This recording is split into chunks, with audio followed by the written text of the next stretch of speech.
where I'll give a short talk on a theme and explore a few interesting words and phrases for you. It's that time of year again. You know what I'm talking about. That time when everywhere you look, it's the same thing over and over. You can't escape it. And no, I don't mean election time. Although, let's be honest, that's also pretty annoying. No, I'm talking about that curious day known as Black Friday, when we all seem to temporarily lose our senses and turn into supercharged consumers for the day. I should apologise in advance if you live in a country where Black Friday doesn't exist, as you might not know what I'm talking about here. But don't worry, if it hasn't arrived on your shores yet, it's almost certainly coming. It seems like a global phenomenon these days. Remember that word global from last week's episode? Well, a phenomenon is a strange or interesting fact or situation that we can observe happening. So a global phenomenon, well, you can work that one out. But let's recap anyway and remind ourselves what Black Friday is and where it comes from. It's the name given to the Friday after the American holiday of Thanksgiving. This year, in 2022, Thanksgiving is happening on Thursday, the 24th of November. So Black Friday is the very next day. For Americans, Black Friday signals the beginning of the Christmas shopping period, a time when people are busy looking for Christmas presents and gifts for their friends and family. Everybody loves finding a bargain, the chance to buy something at a cheaper price than usual.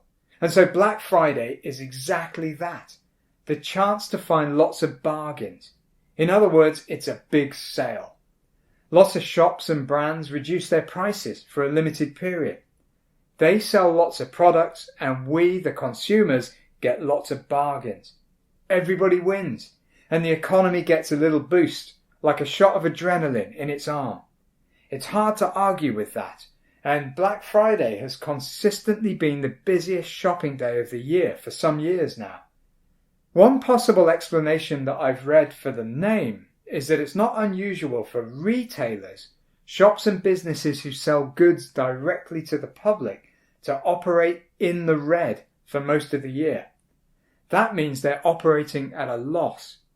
The start of the holiday shopping season puts them back in the black. In other words, it puts them in profit. Hence the name Black Friday. I like those two phrases, in the red and in the black. They come from the old days when accountants would write negative amounts in their balance sheets in red ink and positive amounts in black ink. And we even use those phrases to talk about our own finances.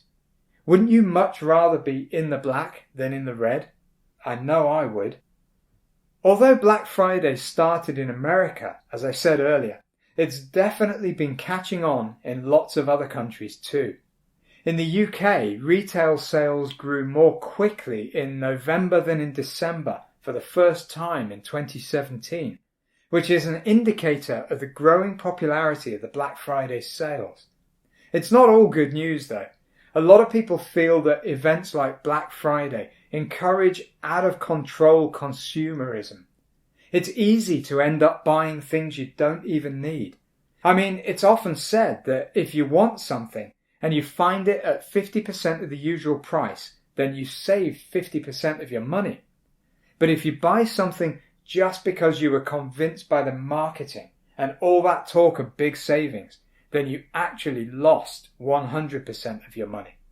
And there are certainly strong ethical arguments against buying things we don't absolutely need, especially if they can't be recycled and they end up on a landfill site somewhere. I talked about some of these issues in our series A Better World, so have a listen to that if you're interested in this sort of thing. But at the same time, it has to be said that this year is a little different to most years. Retailers have struggled through several years of the COVID-19 pandemic, and in many countries inflation is rising, causing the biggest price increases we've seen in years. There's a lot of talk these days of a cost of living crisis, with energy prices rising to historic high levels, which will make it harder for a lot of people to heat their homes this winter. I'm sure that this year many of us will be looking forward to the chance to find a bargain and save some money. So good luck with the bargain hunting, and write and let